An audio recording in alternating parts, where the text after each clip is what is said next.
Right, Mr. Tilley, Yes. where are we? What's happening? Well, right now we're sat in Montroc, which is just a little hamlet just next to Latour, outside the house where me, Nicola, Amelia, Lewis and Gemma are staying for UTMB. And for anyone who doesn't already know who you are, could you give us a little introduction? Yeah, so I'm James Tilley. I'm the Managing Director of RunThrough and Head of RunThrough Trails. So that describes what that is. As an athlete, I guess an elite trail runner. I'm not sponsored or anything by any means, but I did recently this year represent GB at Europeans. I've had a few decent wins in some different races, and I'm racing in 2 days' time at OCC by UTMB, which is like my A-goal race for the year.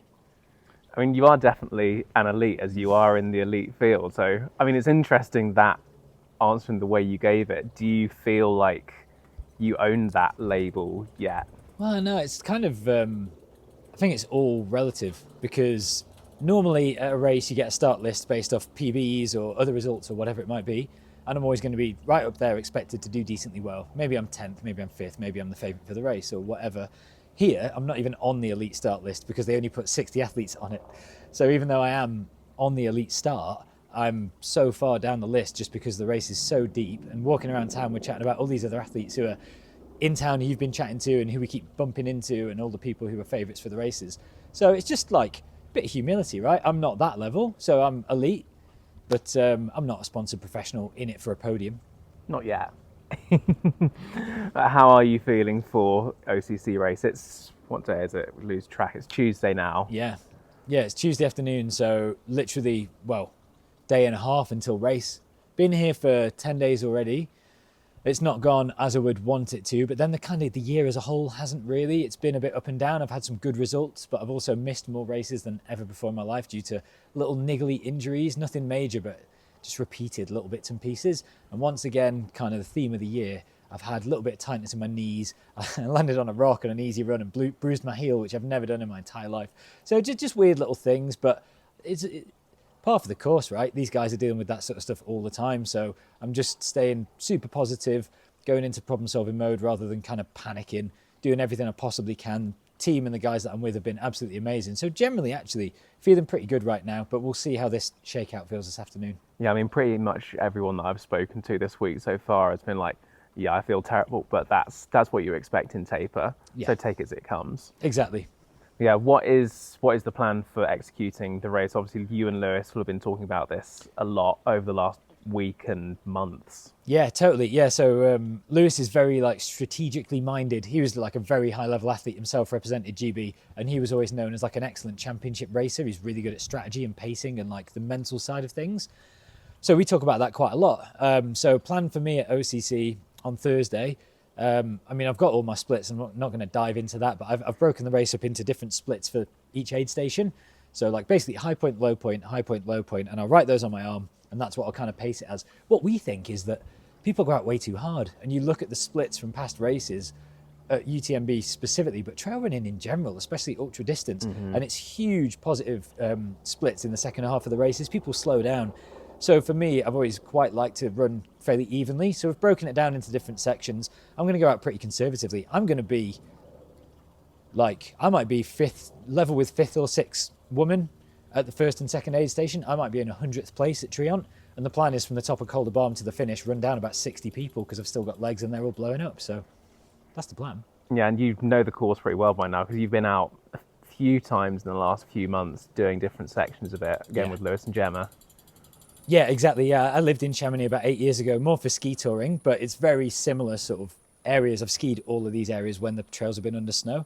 And then, we came out in June, did a couple of weeks. I've run the whole course on a long run it all in different sections. Right now we're staying at the bottom of the Col de Balme to Latour descent, and we've just been running on it every day. So yeah, really comfortable with the terrain. And it's the kind of terrain that suits me. It's, for me, the upper end of the distance and time I'd want to be out there for. I'm expecting to be just under 6 hours. The course is longer than last year because they've changed the Trion climb.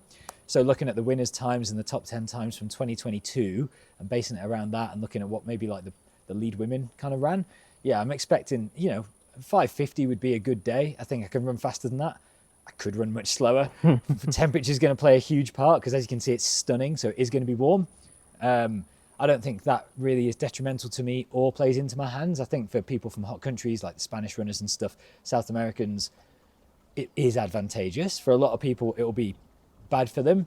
I don't know whether I do well in the heat or not, but I like it. And I would much rather take 26 than 12 with rain. So I'm excited about the weather. Yeah, and sitting here in a hoodie is still part of the heat acclimatization, last minute, getting every bit of adaptation you can. Yeah, absolutely. I mean, the two things that I can't really get in Surrey is heat and altitude. So we're staying at 1,300 metres here, which is by no means high, but it's going to have an impact running on the course, getting up to kind of 2,000 metres. So, like I said, been here for 10 days. That's going to help for sure. And yeah, really been trying to be in the sun, in the heat, doing my runs in the afternoon in the sun as well to really get that heat benefit. Yeah, so not worrying too much about the altitude on the course. Hopefully acclimatized a little bit from staying here at 1,300 and getting out for runs on the course. And like you got to be positive with this stuff. There's so many factors. You just have to control what you can control. And with the temperature, it comes down to pacing so much. And my race strategy is all around running people down in the second half of the race because they've gone out too hard and beating some very good people who I don't deserve to beat fitness-wise and experience-wise because they've pushed it too hard and gone for broke. And I think the heat makes that even more likely. We're going to see some huge blow-ups. Listening to Killian on a Golden Trail like summary from CSNL early this morning, and he was like, I took the race out hard because I wanted to cause explosions behind because it was so hot. And I think we're going to see a lot of those explosions, and I'm going to romp through the field in the second half of the race. Nice. So you were mentioning times there and like target times in mind, what you and Lewis have looked at. Have you got target position in mind? Yeah, I mean, I started the year with 3 life goals for the year. It was to confirm 3 European run-through trail events. We just confirmed 6, so that's gone well.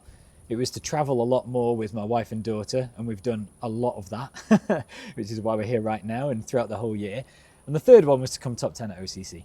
And I'm not going to back down from the goal before the thing happens, so I have to say my goal is to come top 10 at OCC, because I've probably said that in a few other places. But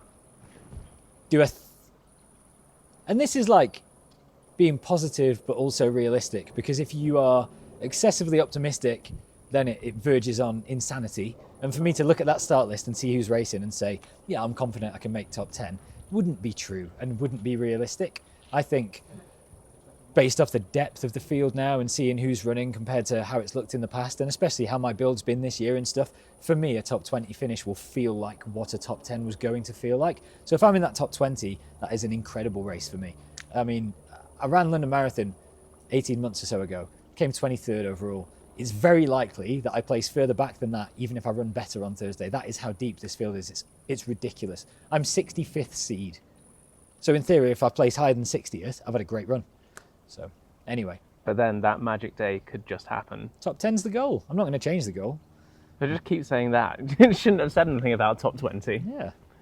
I mean, it's interesting, like, think back to that London Marathon race, because really it's after that your switch to trails really started in earnest. It's like, what was it that triggered that initially, and like, what are your reflections like looking back over this whole period now? Yeah. So my running journey started out with trail running, training for ski touring. I was living in the mountains in Canada, living in Chamonix, and that was like, all I wanted to do was go and explore and do it for fun. And then I got into trail racing, got talked into it by like a bit of a mentor, Mike Murphy. Actually really enjoyed it, never thought I would. And then when we moved back to the UK, it was really just forced me to go onto the roads because I just didn't have access to that terrain. And I went from living in the mountains with access to amazing trails and all those sorts of races to living in Cheshire, and I had like flat country lanes. So I'd never run 5k, 10k marathon. And so I started doing that and had some success and really enjoyed it. Like, still really had fun. But it was literally a year ago, so last June, so just over a year ago now, ran a trail half marathon in North Wales, went and did it as a training run. Lewis kind of let me go a little bit. I ended up winning the race in road shoes quite like comfortably. And he was like, all right, you've got a bit of skill for this. You're not going to be representing GB or winning big races on the road. You're just not going to be, like, physiologically, it's not going to happen. If you could get to run a 2:15 marathon, that would be unbelievable. But like, you've got to run like 2:03. So it's not a thing. Whereas on the trails, maybe with a bit of talent, a bit of mountain knowledge and a bit of experience of it mixed with a good amount of fitness, and some good longevity, because I started running later in life, maybe it just suits me better. And it was funny because it was last July, he said, I reckon you could probably get a GB vest and compete at something like Europeans. Is that more appealing than just trying to knock minutes off a PB? And at the time, the answer was absolutely. And then I ran for GB 6 weeks ago at Europeans. So it was right. And that was in the space of a year. Yeah, it's been quite a transformative journey that's also tied in with Lewis going fully from track and road all in on trails. I mean, right this second, Lewis is 45 minutes into ETC, which is a up and down race over in Cormea. It's been his A goal for the year. I hope he's absolutely smashing it. But that just says it all. He's a 1500 track runner, and he's switched. And his wife Gemma, who a lot of you will be aware of, and I've had her on the podcast and stuff too.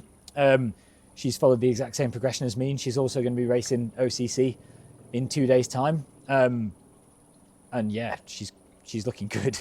I won't say too much because she doesn't like to be like bigged up and stuff, but like Gemma's going to run well. So finishing off with just some quick fire questions. First of all, yeah, get your hydration in. First of all, what's your favourite trail running product? Favourite trail running product? Salomon S-Lab Pulsar 3 shoes. Nice. In training, running with or without music? With podcasts for easy runs, with music for sessions, with nothing for races. Nice. Mountains in the summer or mountains in the winter? I can't believe I'm going to say this, but mountains in the summer all day. I would have said mountains for the entirety of my life, but mountains in the summer. Only one person so far has said winter. Favorite place in the world to run on trails?